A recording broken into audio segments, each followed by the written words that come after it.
Hey everyone, welcome to this bonus episode of Journey with Jake, released just in time for the 4th of July.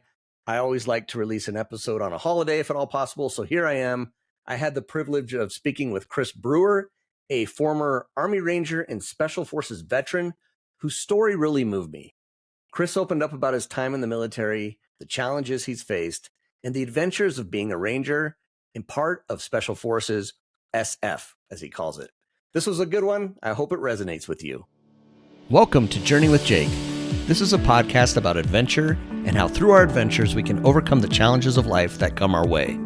While I expect you will learn some things about different adventures, this show will entertain you. Each episode will feature a different guest or guests as they share experiences and stories from the different adventures they have been on. Not only will you be entertained, but you will also hear the failures and trials each guest faces and what they have done or are doing to overcome the hardships that come their way. My goal is to take each of us on a journey through the experiences of my guests with the hope that you'll be entertained and inspired to overcome your day-to-day challenges. After all, it's not all about the destination as it is about the journey.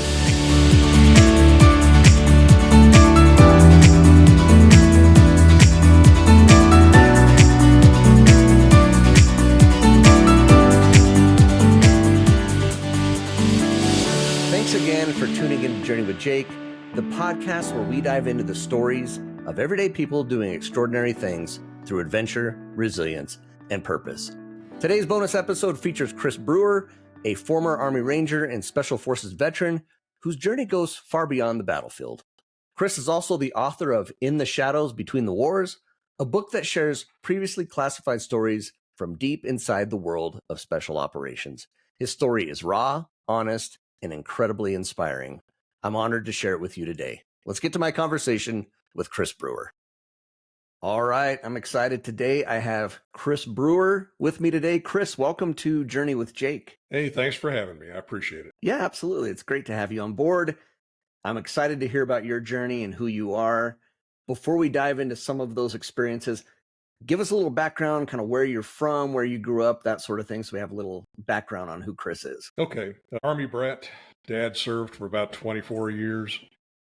I was the new kid in school every year because he always moved in the middle of the school year.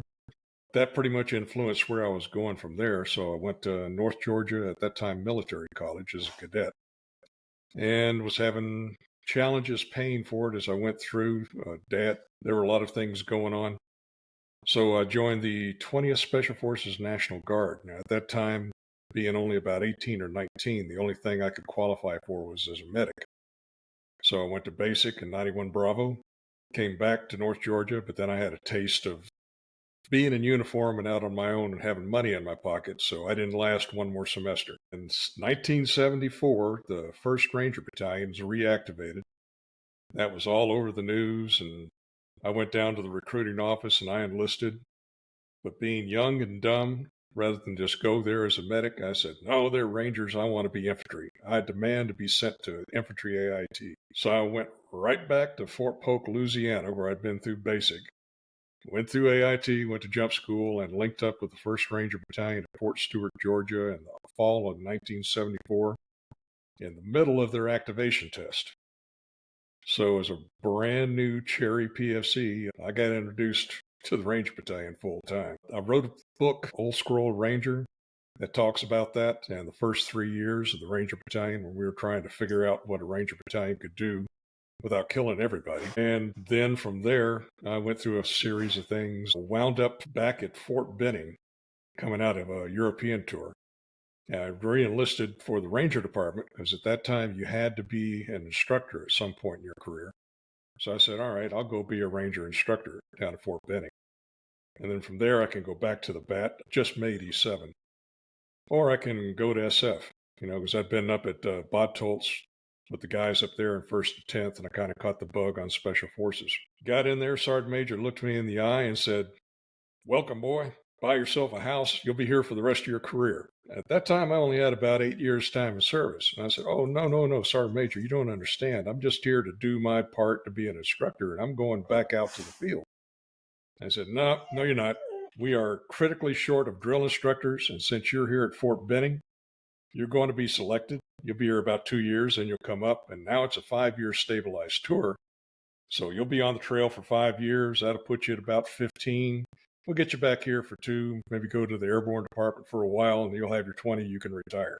And I went, hell no, I'm not going to be a drill sergeant for 5 years. So I said, well, I'm going back to the Ranger Bat. And he laughed at me and says, nah, son, you just made E7. There's like a 3-year waiting list. Drill will pick you up before you even get considered. So I looked, and there was only one thing that took priority over over drill sergeant, and that was officer candidate school. So I did the ultimate act of betrayal to the NCO Corps, and I went to OCS as an E7, became a mere second lieutenant, went to the 82nd for my platoon time. Then I had to go to degree completion since I didn't have a 4-year degree before I made captain. And I finally made it to SFQC at about the age of 34, the very cycle that they started their experiment with selection and assessment. And all the things of just how bad do you want to be here, they were going to add to the course. And got through that, got into SF, and retired out of there after 24 years. Wow. Okay, what a career. I mean, just all the things that you've done, amazing. I want to go back to kind of, you mentioned you're an Army brat kid. So you're moving around. You said like you were the new kid every year because of that. Because you were an Army brat kid, that's kind of the life you knew. Is that kind of why you thought, hey, man, I'm just, the military is what I know. That's what I love. That's why I want to do it. Yeah, pretty much. That was pretty well ingrained into me. I did have one brief span when I came out of the Ranger Bat in 1977. We had incredible NCOs and officers when we started. And then after the first 3 years, all the originals started to go out to the regular Army. And we started to get new people coming in. And that was before we had our own selection assessment. So there was a lot of guys that came in that probably shouldn't have been there. Standards started dropping. But I'd been indoctrinated in the hard life, and I was disgusted. So I said, the hell with this. I got out of the Army, went to be a civilian for about a year. And that's about all I could take. And I came right back in. It's amazing how some people are just made for the military life. And apparently you were made for the military life. Family life for you growing up. Obviously you're moving around every year. Siblings, anything like that? Or are you the only child? What's going on there? Yeah, I got a younger brother. Okay. Is he a military guy as well or no? He spent some time in the Navy and then he got out. He did a lot better as a civilian than I did. Gotcha. So for him, it was more set up for him, but not for you so much. Wow, 24 years. Amazing. I want to hear about some of these experiences you've had and any, pivotal moments that you had, because this Journey with Jake's an adventure podcast, but it's about who you are and your journey. So I would love to know, just some of, your special forces, your Ranger. I mean, people think of, especially nowadays, you think of Rangers, you're like, wow, those guys are pretty intense, pretty good. And so I kind of want to hear some of your stories of maybe a few pivotal moments that you had that were just, reflect back now and think, wow, that was a pivotal moment, something that helped shape who you are. Certainly the Ranger Bat, because we got there when they started up. Every NCO and every officer in the Ranger Battalion had combat experience in Vietnam. Most of them were the survivors out of the long range reconnaissance teams. We had some SOG guys that were in there, but that was a hard crew, and they knew combat. They knew what you had to do. So they taught me things that carried me through my whole career, and they definitely left a mark. A lot of people have asked, well, how did you transition from being a Ranger into SF? And I really didn't. I was a Ranger in SF. But going to SF, there was a lot of growing, a lot of things that you had to learn to kind of add to that template in order to be successful there. And the second book talks about that. There's a couple of chapters in there where I'm learning that not everybody is a Ranger, and there's some things that you have to do to get people to work with you and for you. And going out behind the barracks and resolving who's going to be in charge doesn't always work in every situation. Gotcha. And when you say, I mean, just so I'm clear here, when you say SF, you're saying Special Forces, right? That's what SF means. Yeah, that's correct. Perfect. Okay, good. Just want to make sure. I'm like, hopefully that's what you're saying. But yeah, perfect. I love you military folks too with your acronyms and everything. It's fun to hear. So I may jump in every now and again if I'm like, what does that mean? So if you hear me doing that, it's because I'm ignorant to what you know and what you grew with. I may jump in every now and again to ask that. Because of your experience, I want to know about some of the places you've been, some of the experiences. And I know it's different because, again, this being an adventure podcast, I have a lot of people who go to these different places and they travel around, but it's more not so much, not necessarily tourist places. Some are, but they go as civilians and as for recreation or for fun or to grow in different ways. For military, you're there for like specific purposes.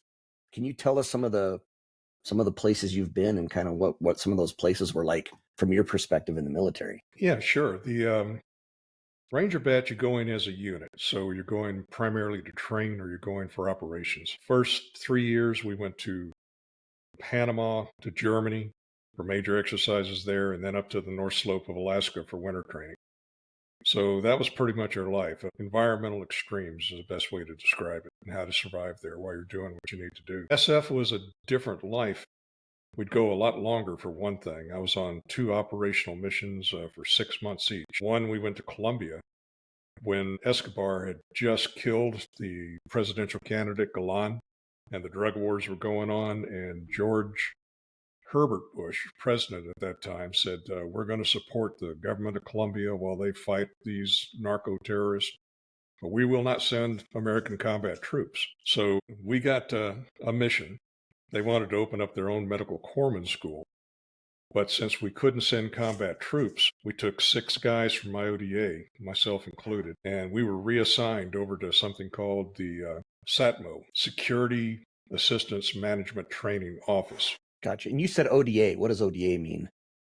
Operational Detachment Alpha, A-Team. A-Team. Gotcha. Okay. Acronyms again. Yeah. I'll try to get... No, you're fine. But so they transferred us over there because SATMO is all doctors, nurses, logisticians, mechanics. There's no real combat people there. It's a very benign organization. So since we were reassigned to SATMO, then we didn't cross that line of combat troops. And then we flew into Bogota in civilian clothes, no guns. We carried some survival gear in our civilian luggage and radio. This was in the mid-70s, or no, correction, that was in the late 80s. Yeah. So cell phones existed, but almost nobody had them. Computers, laptops really hadn't come out yet. There really wasn't much of an internet. So you'd come up on the air about once a week or once a month on that HF radio and report back to Fort Bragg that, yeah, we're still alive. What do you want us to do? And they put it, we got to the RSO office. They told us that you guys are going to South Bogota where all the fighting is, but you're going to be up on a mountain on a military base. And we can't come get you. So once you're there until we come get you 6 months later. So call in once a week, let us know if you're still alive, and tell us how things are going. And we stayed there for 6 months. There were things we needed to do. So over a period of time, we'd come out. And at that time, there were bombs going off every night in Bogota. There were shootings going on. So coming out of the military base, you didn't want to drive out anyway, because if you drove out, you'd be spotted, you'd be tailed, and you'd probably get bombed. So we'd walk out. A little barrio right outside was all narrow alleys and the rest of it, so we could dodge down one of those alleys and kind of work our way down to the bottom of the mountain. Down there, taxis wouldn't come because it was too dangerous, but buses would, oddly enough. So we'd get a bus ride up until the city square, and then from there, we could take a taxi to a little coffee shop we'd hang out outside of the embassy, where we'd check things out for an hour or so to see if it looked like anyone was getting ready to blow something up. And then we'd cross into the embassy. And it got to the point where we're pretty comfortable moving around the city. We were about the only Americans who did. So we'd come in and we'd tell the RSO what was going on. And yeah, there's this place called Abbott and Costello's. And they go, yeah, the one that's got a picture of Laurel and Hardy on the outside. Yeah, but they call it Abbott and Costello's. Well, guys, don't go down there. That's dangerous. Man, we go down there every weekend where all the college kids hang out. We have a beer and we discuss politics. And I said, yeah, they're all ELP. They're terrorists. So no, they're college kids. They set a bomb off at the university, but that's about all they do. And since we were medical personnel, we weren't considered a threat. And when they'd ask what country we came from, Canada, I spoke a little German, so I'd say I was German, and we got along just fine. But we went to Panama after that because the invasion happened while we were there. And then when they pulled all the troops out, they put us in down there. because we spoke Spanish. And when all the combat troops, American combat troops, went home, they put us in every one of the quartels that used to be the Panamanian National Guard. Told them that you're police now, you have to take off all your badges, and they didn't like that at all. And they said, you guys in the SF, you live with them. So if they're going to try to pull a coup and take over the government again, you let us know. You're tripwires. And be sure you report in every day, because if you go 3 days without reporting in, we'll know you're dead. And there's a problem out there. That was a fun 6 months. And we were there for a coup attempt in Panama City and helped deal with that at the very end. Went to first group in Okinawa. Had my second A-team command out there. Commanded a company twice. And there's SF does a lot of different things. Counterterrorism is one of them. And think about hostage rescue. Wow. The guys with the body armor and all blowing the doors going in. And that's one of the things that Charlie Company does. We do other things too. And being SF, sometimes we'd go to places that had a lot of problems. There's an American embassy there, but they're worried. And, if things go to hell, we may need help to get out. They call it a non-combatant evacuation. So we'd go in there, again, civilian clothes, grew our hair a little bit longer. We'd go out and we'd go through the city where all the danger spots were and figure out, all right, if they've got to get out, and we can't get a helicopter in here, what's the route to the airport? And if that isn't going to work, where else can they go that we could probably be able to get them out? And we check all that out, come back, file our reports, and help them with their NEO plans, non-combatant evacuation order. And then Charlie Company would follow up on that, because if they got into trouble, Charlie Company would be one of the organizations they'd call on to help get them out. I'm sitting here listening to these stories, and 6 months here, call in once a week, and that way we'll know you're still alive. It's just amazing. And I know, obviously technology's changed since then, so things are probably a lot different now with communication. Everything is probably consistent and up to date and everything.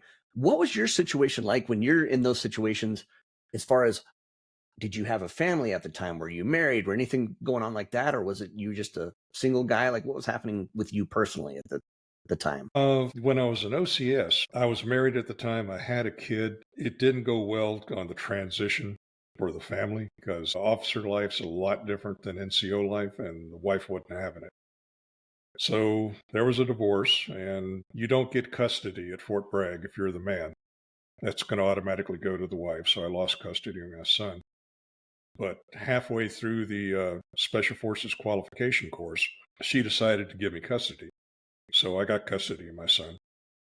Became a single parent right about the time I graduated from SF. So that was a really rough life for my son.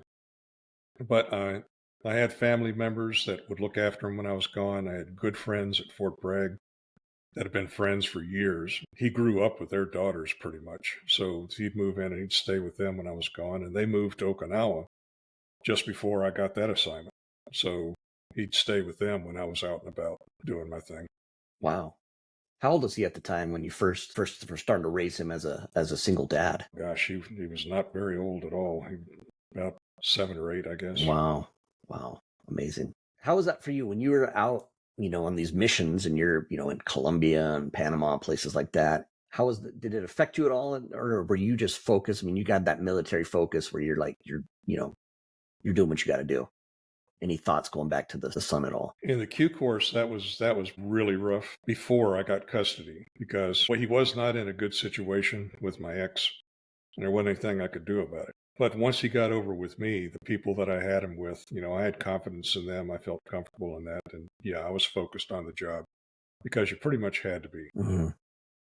There was no room for inattention. When you're focused like you are, do you have any time to even enjoy where you are? Were there any parts of Panama, Colombia that you thought, wow, this is beautiful, or the people here are good? Or did you have any moments like that at all? An American soldier will find a way to have some fun anywhere in the world, no matter how bad things get. So yeah, there were moments. And for most folks, after I retired, I did security contracting. I spent 5 years in Afghanistan as a security contractor. And most of that is on the forward operating base, the FOB. And they've got McDonald's, they've got Dairy Queen. It's almost all the comforts of home inside the HESCOs. But what we did, we're never on a base. We're out there living with the people. And the people that are living out there, they've got lives too. So if they're having a party, you're invited to the party and you just learn the life that they're living. Question I always like to ask on this show, because it's an adventure podcast, but it's your journey and who you are. Now, this has been great getting to know who you are. For you, Chris, when you think of the word adventure, what does adventure mean to you? Stepping off into the unknown. You're going out to find out what's there. You're going to learn things. Sometimes you learn things you really didn't want to know, but you're getting out of your bubble. And think about the Afghanistan story where you're living in that bubble inside the HESCOs with the Dairy Queen and all the comforts. When you go outside those HESCOs, you're stepping off into the unknown and you're not sure what you're going to. And even when I was a contractor, there were times that we'd be traveling around one or two alone, grew my beard out, had my Pakul hat, had my green vest, had my little AK-47, drive around an old rattletrap car. You might get shot at by Taliban, you might get shot at by bandits, you might get shot at by the U.S. Marine Corps. You didn't know what was going to happen. So you just got to keep your wits about you and pay attention to where you are and what's going on around you. Hyper-focused. I mean, it seems like you have to just be hyper-focused. Yeah, and it's hard to come down off of that too. It sticks with you for a while, especially on some of the bad things that you'll see. Some of that takes a long time it never really goes away, but it takes a long time for you to go ahead and compartmentalize and learn how to deal with it. I wanted to ask, that was a question I kind of had written down in my notes here that I wanted to ask. I wanted to ask about some of that, like PTSD and things like that, with things that you've seen and been through, and you kind of started talking about it right now. Yeah, talk about that a little bit. Like, when you say it's hard to come off of that in the moment or just over years, or what do you kind of mean by that? What's it like? Because I have no idea. I'm curious of what someone like you goes through mentally. PTSD takes a lot of different forms for different people, and depending on what you've been through and what your background is. For me, the one thing that stuck with me, it was very difficult for years for me to go to sleep without checking the perimeter. I cannot go to bed until I've checked every door to make sure it's locked, the cameras, the alarms. And for a long time, if I didn't have a loaded gun right where I could put my hand on it, I could not sleep. Got over that over a period of time. Sudden noises, you instantly come awake. I learned not to keep a firearm within reach because you're instinctively going to reach for that firearm before you're fully awake. And when you have a kid and you have other people in the house, that's not a good combination. So, you know what a botan is? It's kind of a wooden sword. Gotcha. Okay. Same size as a katana. Do really good if you got to beat the daylights out of somebody, if you know how to use it. So you put a botan next to the bed where you can reach out and grab that. And you're not going to kill anybody, but you got something that you can push them away and then whack them over the head if you need to, until your brain cycles in as to who's in the room. And you teach the kids, don't come in and wake daddy up, turn the light on at the door and say, hey, dad. And over time, you learn to adjust to all that. Loss of friends and injuries. I was fortunate. I never got seriously injured. I got blown up a few times. First time I got blown up, 107 hit. Not in the B huts for what we lived in. To think about a 20 by 40 foot wood building that's all made out of plywood, and then they put compartments inside. So you've got a little 10 by 10 living area. We had a 107 rocket that came in and didn't hit our B hut, but it hit the one right next to it. Knocked me completely out of my bunk onto the floor. When it hits, it takes away all the oxygen because for that explosive, O2 is gone. So you wake up, the first thing that goes through your mind is, I can't breathe. And since it hit the other one, the shrapnel, when it went through the walls of that one, came through the outer wall of ours, passed through my room, through the plywood on the other side, and went into the hall. But all the fragments missed me, fortunately. So I'm on the floor lying on splinters, smoke, can't breathe. The concussion was enough that you just knocked down, and then you get outside. And then you see the other one, and you see the effects of what happened over there. And that leaves an impression, certainly. But the thing that stuck with me the most is that after the medics came, they took away the dead and wounded, and after EOD came and checked all the stuff that was left, everybody goes back to sleep because it's the middle of the night. So you go back into your room that's now full of holes and got splinters everywhere, and there's shrapnel in the hallway as you walk in, and it's another 3-4 hours till daylight. And could not sleep. You take your body armor off and you put that up against the wall where you're sleeping, where your head will be next to the wall. That helps a little bit, because one of the things you saw was a guy who lost part of his head in the one next door. And you eventually get past that. You learn to deal with it. I'm alive. It didn't happen to me. It could happen, but it didn't. So you got a job to do, so you got to pick up and move on. I'm just baffled by that. That's just, wow. I mean, yeah, of course. How would you go back to sleep? It's amazing to me that you didn't get seriously injured. I mean, that's incredible.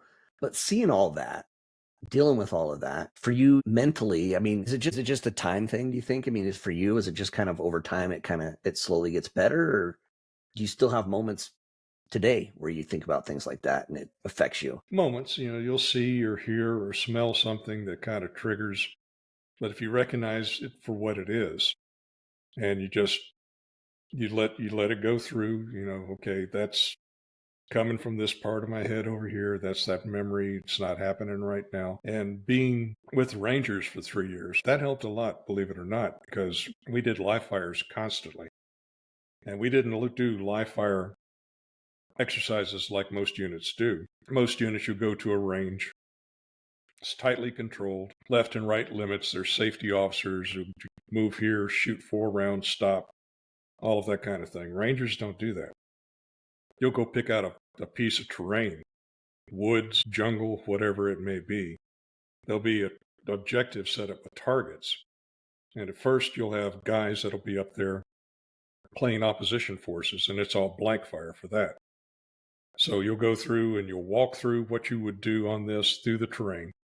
You'll come back, and then you'll blank fire. There'll be guys up on the objective with blanks shooting at you, and you're shooting back at them, and you've got pyrotechnics to make explosions and all of this, but it's relatively safe.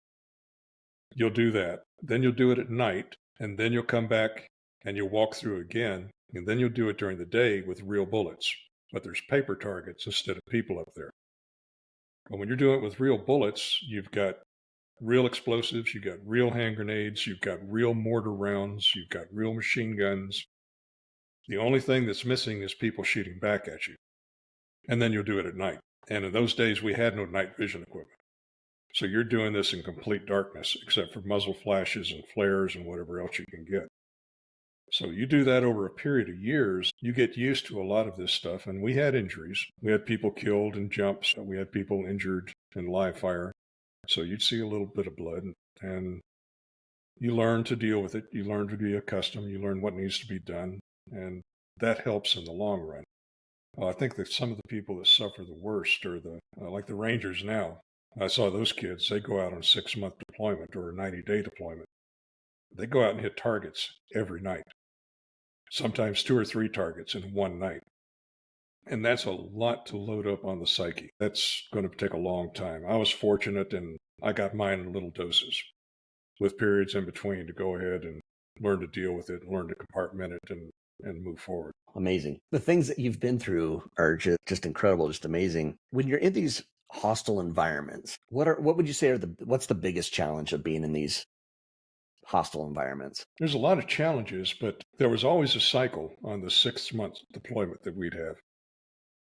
Your first month or 4 to 5 weeks, the adrenaline's up, you're a little bit hypervigilant, you're trying to be cautious. By the 4th or 5th week, you've been shot at a couple of times, there's been some explosions go off, you're like, okay, yeah, we'd be in Bogota going down to get something to eat on a weekend. Bomb would go off out in the street, machine gun fire would go. You stop, look, okay, I'm not coming in here. You go back to eating your meal, and we'll go out the other way instead of going out that way. They're going to be busy out there for a while. And then you get to after the 3rd month, you're pretty much settled in. You know your way around. This is business as usual. By the 4th month, you're getting tired of it. I really want to go home. This isn't going to ever change, and this isn't going to how I want to live my life. And we just had 1 or 2 brushes too much. Last month is the toughest because you're going.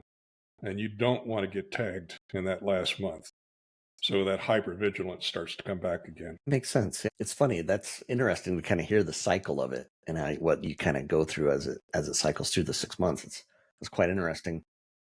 I want to ask you about your book because I know you wrote a book. It's called In the Shadows Between the Wars, if I'm not mistaken. Why did you want to write this book? And tell me a little bit about the book. 2 books, actually. The first one is Old Squirrel Ranger. And that's just soldier stories from the Ranger Bat when it first started. There's some funny stories. There's what it was like in 1974 in Hinesville, Georgia. That's good for a chuckle or two. I'd recommend that. The other one took a different approach because that was Colombia was top secret SCI because while we were there, our mission wasn't necessarily top secret, but while we were there, we got tagged with another mission to go out and help some people that were TSSCI that were in the valley between Medellin and Bogota. Okay, did you ever read stop you for a second. Say that acronym again. TSS. Say what was that? Top secret special compartmented information. Wow. Okay. So there was a group that and then you were saying Tom. I think you were talking about Tom Clancy, if I'm not mistaken.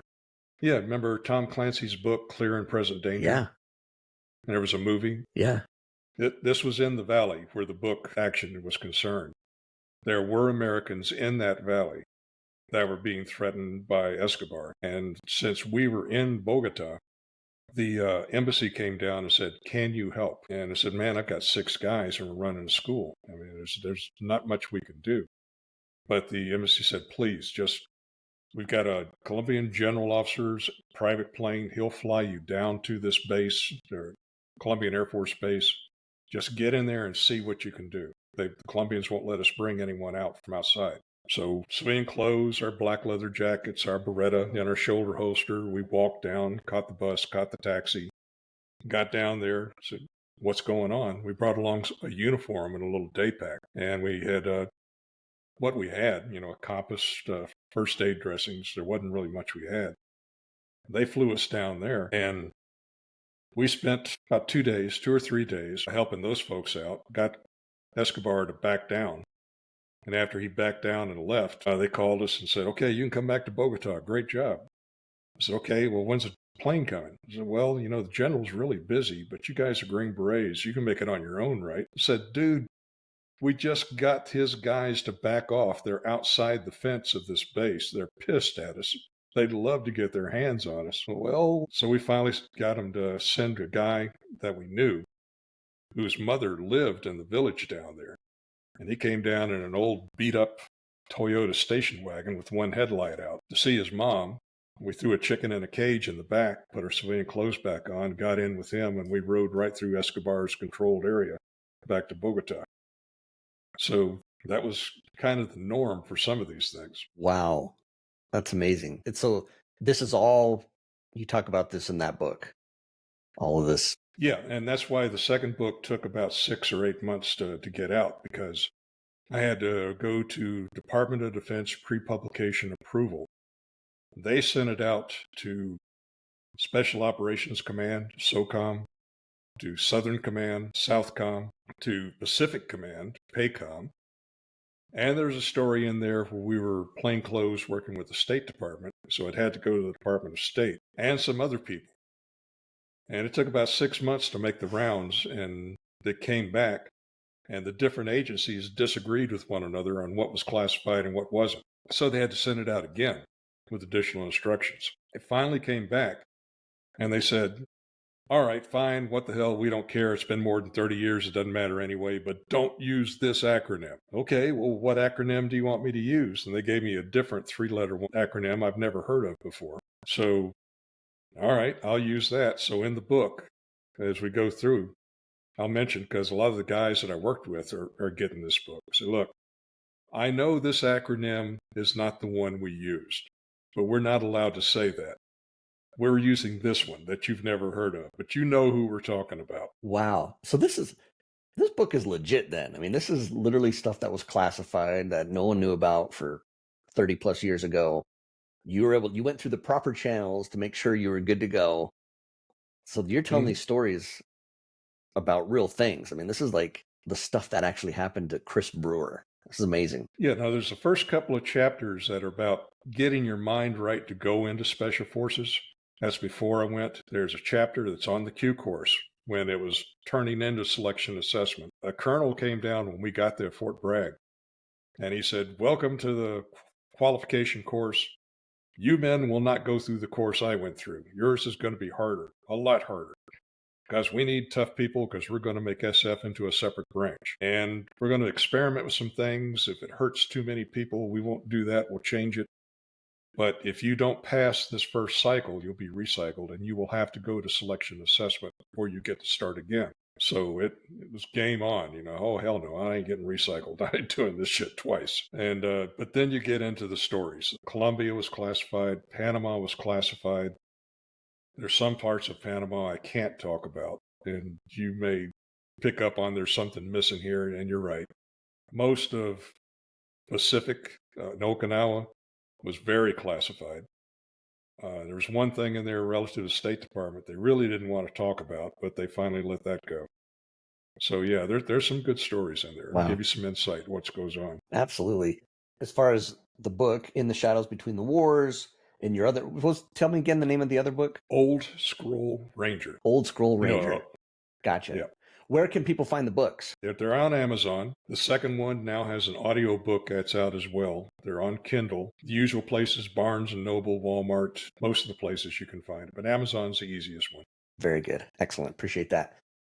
Now that you've done that, you've been through your career, you're retired. What do you got going on now? What's Chris up to these days? Attending garden, roses. Once in a while I get a call about, it's been about 2 or 3 years. Well, gosh, it's been 5 years now. I got a call to take some engineers down to the river delta in Nigeria because they were planning on putting a pipeline in. So I talked to some friends I've got who had security companies out there, and we got a little QRF organized, and I went with them, went on that trip. But then it came to me that, you're over 60 now and chugging around with this little boat like Humphrey Bogart's boat out of the African Queen and climbing up cargo ladders probably shouldn't be doing this anymore. So I write books and I consult. If there's guys coming out, they want to know about contracting, I'll talk to them. Ranger's got a Ranger for Life program for kids coming out, help them transition. So I'm one of the advisors working with them on that. And we try to help the young kids who are coming out. How is your son doing? Doing pretty good. He's up in New York State. Didn't want to go to college, didn't want to study, dropped out, had a bit of a rough life for a while. Finally started studying computer programming that he didn't want to study in college. Read all the books, taught himself. Recently got his bachelor degree. And he's a software engineer up there doing really well. Good deal. It's good to hear. It's amazing. This has been fascinating, hearing your story, hearing who you are.